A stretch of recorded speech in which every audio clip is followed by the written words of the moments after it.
शुभचिंतक म्हणून मी तुम्हाला एक सांगू इच्छिते, की इंटरव्ह्यू देण्याच्या वेळेस जेव्हा तिथे आपण जातो, आपल्याला माहिती नसतं की कुठलं म्हणजे कुठली कंपनी आहे, काय आहे, की ते कन्सल्टंट आहे का वगैरे. मग आपण तिथे इंटरव्ह्यू द्यायला जातो कॉलच्या बेसिसवर वगैरे.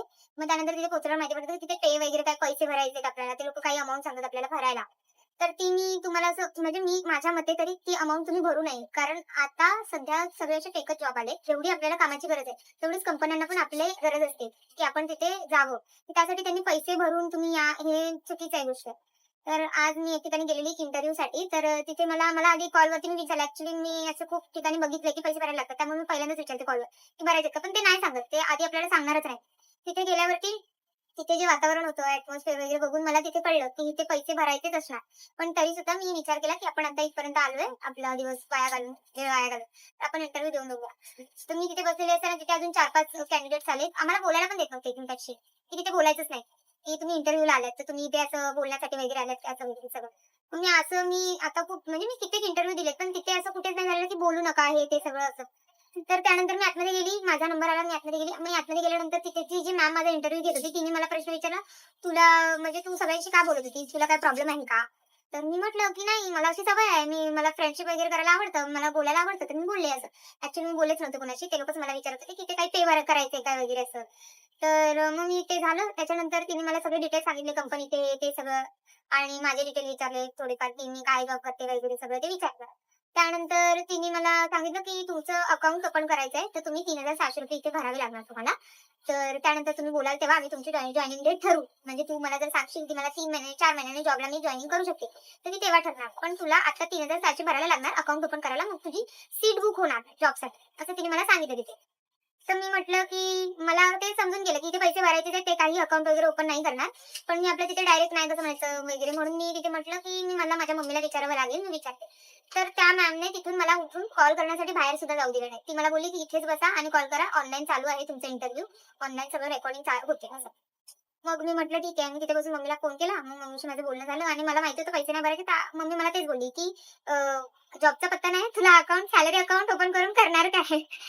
तर मी पण म्हटलं तेच. पण मी माझ्या मम्मीला ते इशाऱ्यानेच ती समोर बसली. तर मी म्हटलं, की "ठीक आहे, नाही जमणार ना पैसे, मग ठीक आहे नंतर बघू." असं मी बोलली. मी आता मॅमशी बोलते. मी तिला तिथे बोलली, की "2 दिवसांनी मी भरले तर चालतील का?" तर ती बोलली, की "नाही. आत्ताच भरावे लागणार आत्ताच.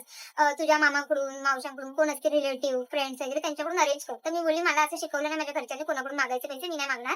तेवढं नाही माझं काय अर्जंट. मी नंतर देईन दुसरीकडे कुठेतरी ट्राय करेन मी." असं बोलल्यावर तिचं तोंड एवढंसं झालं.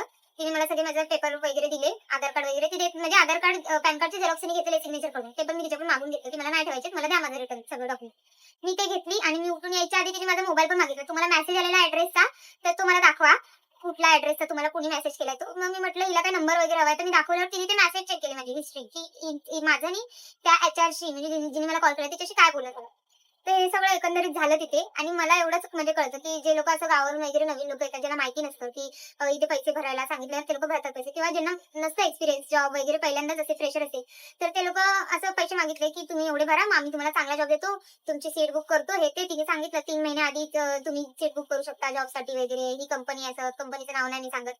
तर ही सगळी कंपनी असं ते Googleवरती मी त्या कंपनीचं नाव सर्च केल्यावर म्हणजे पूर्ण त्याची डिटेल येते, की ते फ्रॉड आहे. आणि ॲक्चुअली मी घाई गडबडीत गेले त्यामुळे मला नाही सुचलं, की मी Google वगैरे सर्च करावं. मी आल्यानंतर Google सर्च केलं, त्या सगळ्या डिटेल बघितल्या तेव्हा मला कळलं, की हे खरंच फ्रॉड आहे आणि ते Googleवर सुद्धा येते. तुम्ही कुठे इंटरव्ह्यू वगैरे देण्यासाठी जात असाल, तर तिथे तुम्ही सर्च करा, Google सर्च करा, मॅपवर टाका. पण बोला एकमेकांशी, विचारा एकमेकांना, संवाद करा. ते ऑटो वगैरे आपल्याला जर शेअरिंग ऑटो वगैरे सोडतात त्यांना पण माहिती असतं. तिथे लोकल ऑटोवाल्यांना पण माहिती होतं. मी विचारल्यावर मला कळलं, की इथे पैसे घेतात असं तेही बोलले. तर मग ते त्या लोकांना वगैरे विचारा डिटेल जाण्याआधी कुठे इंटरव्ह्यूला. पण कुठे पैसे भरू नका. कारण जेवढी आपल्याला गरज असते जॉबची, तेवढीच कंपनीला पण गरज आहे आपली. कारण आपण जर जॉबच नाही केला तर त्यांचं पण काम नाही होणार. त्यांनाही ₹1 प्रॉफिट नाही होणार. तर साहजिक आहे आपण पैसे भरून जाणं तिथे चुकीचं आहे. जर तुम्हाला कोणी असं बोलतच आहे, की पैसे भरा आणि डॉक्युमेंट सुद्धा ठेवू नका कुठेच. कारण काही ठिकाणी आपले ओरिजिनल डॉक्युमेंट ठेवा असं बोलतात. ते ठेवायचेच नाही कुठे. ते सगळं तुम्ही नेक्स्ट म्हणजे तुम्ही कधी इंटरव्ह्यूला जाल, नवीन असाल किंवा तुम्ही असं पहिल्यांदाच मुंबईत आलेत किंवा कुठे जॉबसाठी जाताय, इंटरव्ह्यूसाठी पहिल्यांदाच तुम्ही या सगळ्या गोष्टी लक्षात ठेवा. थँक